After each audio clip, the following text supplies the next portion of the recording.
దేవుని నామానికి స్తోత్రాలు. మీ అందరికీ వందనాలు. ఈరోజు కృపావరాల్లో మొదటిది మారు మనసుని అంటే అసలు మారు మనసు అంటే ఏంటో దాని గురించి ధ్యానించుకుందాము.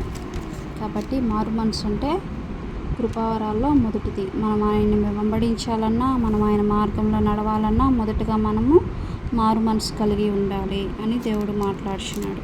కాబట్టి దేవుడు ఏమంటున్నాడంటే వాక్యాల ద్వారా విన్నాం. పేతురు, మీరు మారు మనసు పొంది పాప క్షమాపణ నిమిత్తము ప్రతివాడు యేసుక్రీస్తు నామమున బాప్తీసం పొందుడి, అప్పుడు మీరు పరిశుద్ధాత్మను వరమును పొందుదురు అని దేవుడు మాట్లాడుచున్నాడు. కాబట్టి అపోస్తలులు 2వ అధ్యాయము 38వ వచనంలో దేవుడు ఇలా మాట్లాడుచున్నాడు. కాబట్టి మీరు మారు మనసు పొందుడి అంటే ఏంటి? మారు మనసు అంటే ఏంటి?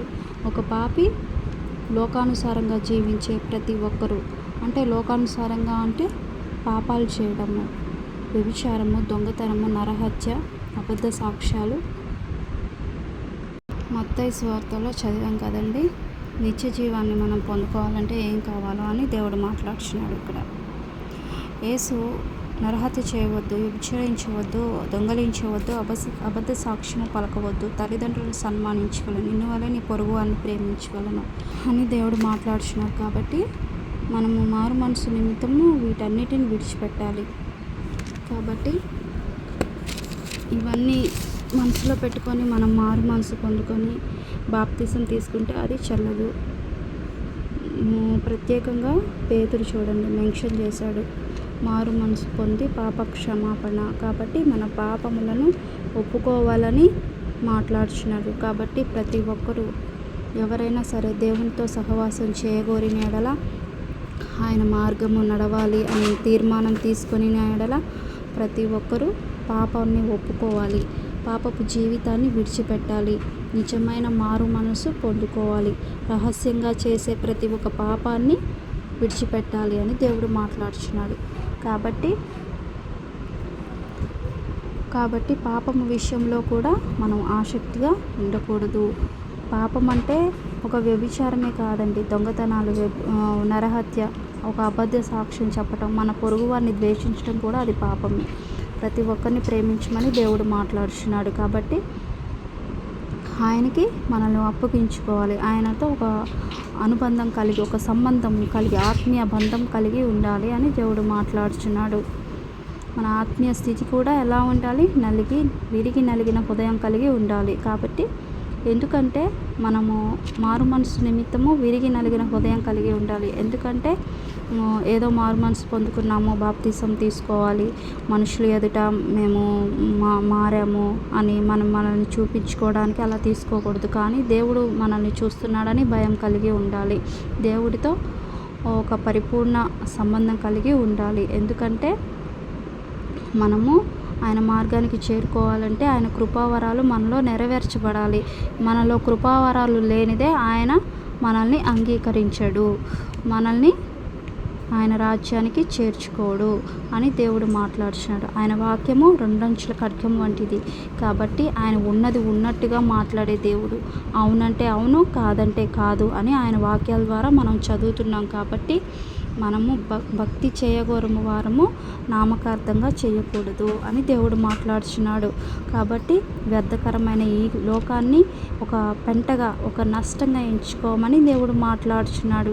కాబట్టి ప్రతి ఒక్కరూ మారు మనసు పొందితేనే కానీ మీరు దేవుని మార్గంలో క్రమక్రమంగా మీరు అభివృద్ధి చెందుతారు అని దేవుడు మాట్లాడుచున్నాడు. కాబట్టి పేతురు, మీరు మారు మనసు పొంది పాప క్షమాపణ నిమిత్తము ప్రతివాడు క్రీస్తును నామమున బాప్తిసము పొందుడి అని దేవుడు మాట్లాడుచున్నాడు. కాబట్టి ఇది అపోస్తలులు 2వ అధ్యాయము 38వ వచనంలో ఇలా పేతురు మాట్లాడుచున్నాడు. అలాగే అపోస్తలులు 17:30 ఇదిగోండి, అపోస్తలులు 17 అధ్యాయము 30లో చూడండి. ఆ జ్ఞాన కాలమున దేవుడు చూచి చూడనట్టుగా ఉండెను. అప్పట్లో దేవుడు చూచి చూడనట్టు ఉన్నాడంట పాత నిబంధన కాలంలో. కాబట్టి ఇప్పుడైతే అంతటను అందరూ మారు మనసు పొందవాలనని మనుష్యులకు ఆజ్ఞాపించుచున్నాను అని దేవుడు మాట్లాడుచున్నాడు. చూసారండి, ఇప్పుడు మన క్రొత్త నిబంధన వారము అంటే మనము ఆయన శరీరమును రక్తమును తీసుకునేవారము. ఆయన మన కొరకు రక్తమును చిందించాడు.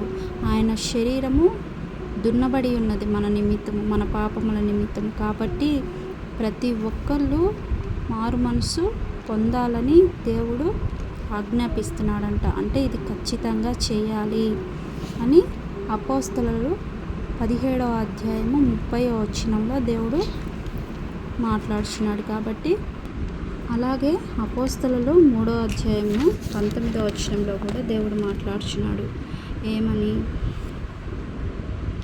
ప్రభువు సముఖము నుండి విశ్రాంతి కాలము వచ్చినట్లు మీ కొరకు నియమించిన క్రీస్తు యేసును ఆయన పంపునట్లును మీ పాపములు తుడిచివేయబడు నిమిత్తము మారు మనసు పొందుడని మారు మనస్సునందు తిరుగుడి అని దేవుడు మాట్లాడుతున్నాడు. ఇక్కడ ఒక చోట కూడా మారు మనసు తట్టు తిరగమని దేవుడు మాట్లాడుతున్నాడు. కాబట్టి ప్రభు సముఖము నుండి విశ్రాంతి కాలము వచ్చినట్లు మీ కొరకు నియమించిన క్రీస్తు యేసును ఆయన పంపునట్లును మీ పాపములు తుడిచివేయబడు నిమిత్తము, అంటే మన పాపములు తుడిచివేయబడు నిమిత్తము అని దేవుడు మాట్లాడుతున్నాడు కదండి ఇక్కడ.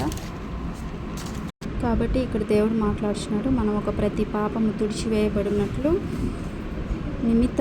తుడిచివేయబడు నిమిత్తము మారు మనసు తట్టు తిరుగుడి అని దేవుడు మాట్లాడుచున్నాడు. చూసారండి, అనేక వాక్యాల ద్వారా దేవుడు మారు మనసు పొందుడి అని దేవుడు మాట్లాడుచున్నాడు. కాబట్టి ప్రతి ఒక్కరూ దేవుని తట్టు తిరగాలంటే పాపపు జీవితాన్ని అనేది విడిచిపెట్టాలి. ఒక కన్నీళ్లతో, మహారోదనతో, వేదనతో ఆయన్ని బ్రతిమాలుకోనాలి. ఎందుకంటే మనం చేసిన పాపమును బట్టి మన కళ్ళ వెంబడి కన్నీళ్ళు అనేవి వస్తాయి. కాబట్టి ఆయన మన హృదయాన్ని గుర్తెరిగాడు. మనం ఏదో నామకార్థంగా బాప్తీసం తీసుకోవటం కాదండి.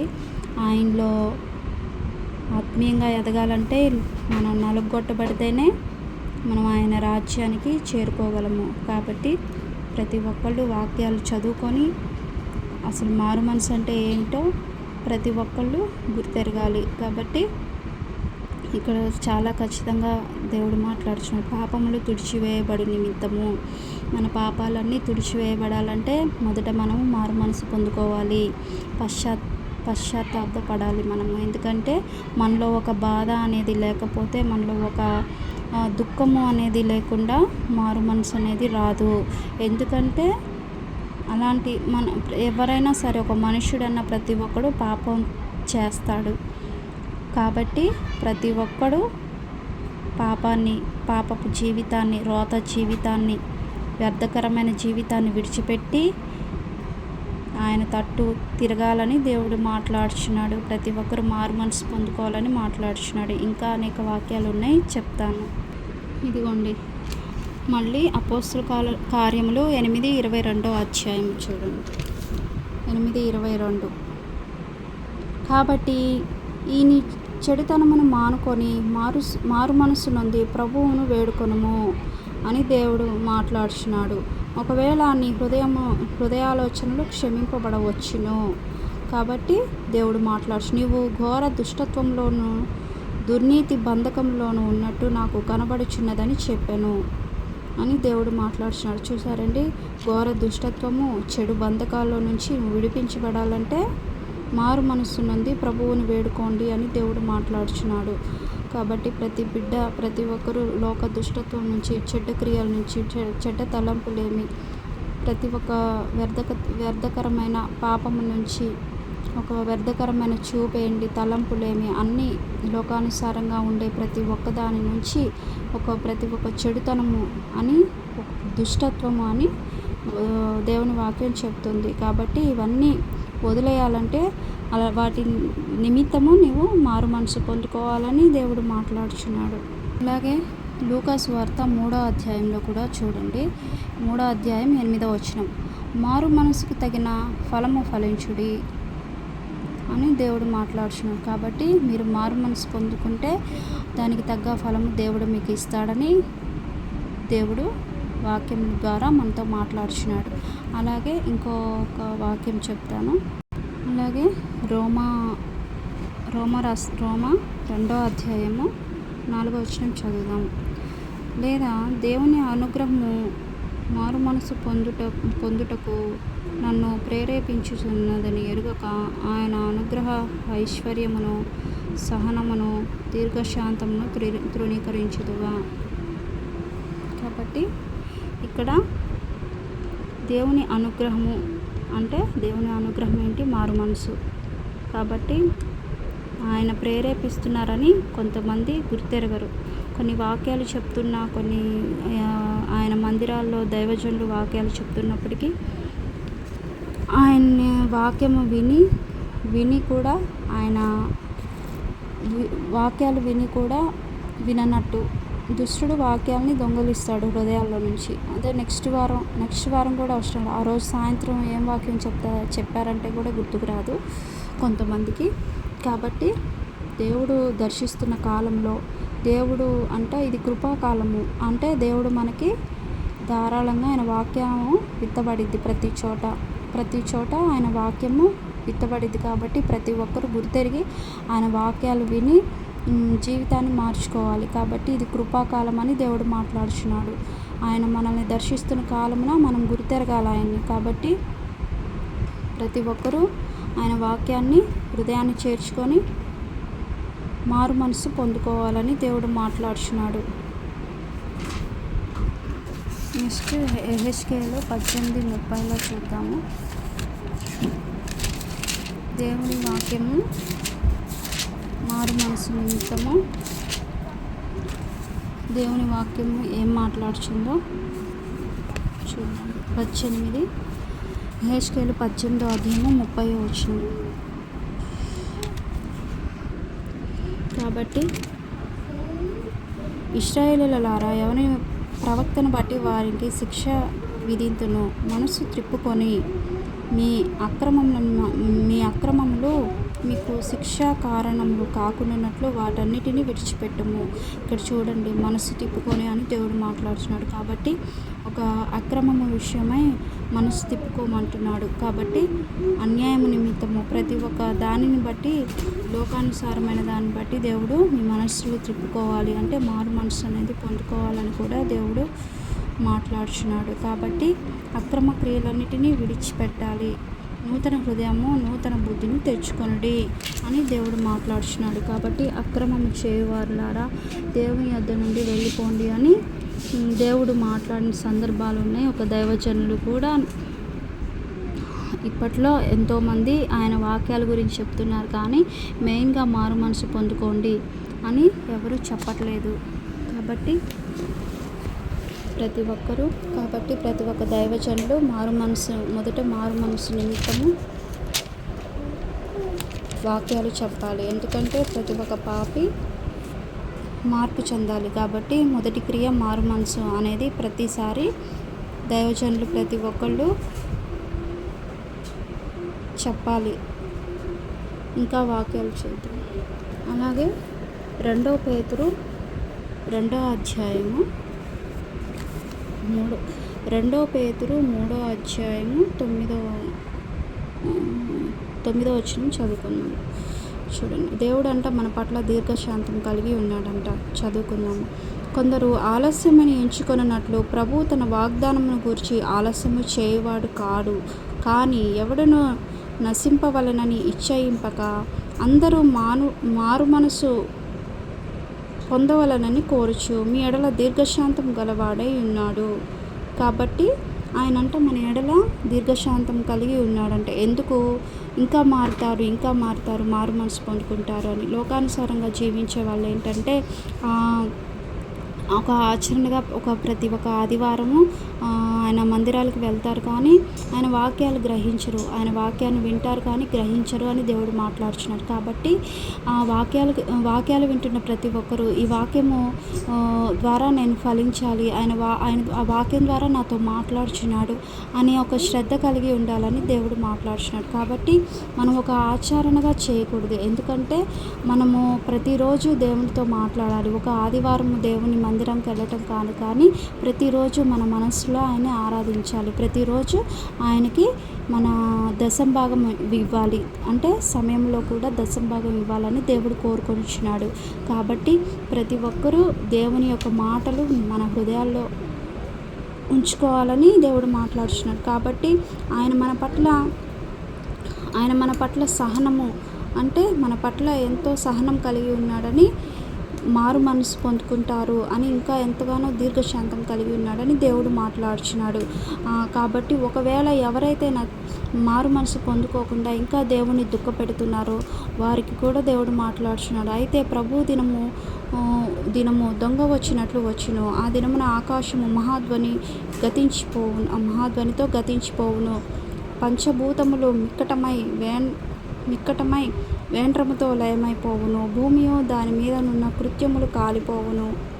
కాబట్టి ఆయన రాకడ అనేది ఒకానొక రోజు వస్తుంది.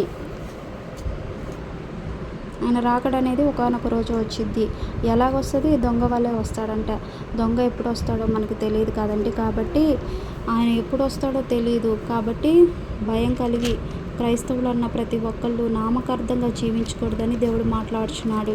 ప్రతి ఒక్కరు ఆయన మాటను హృదయాన పెట్టుకొని ప్రతి ఒక్కరు మారు మనసు అనే ఒక కృపావరమును పొందుకోవాలి.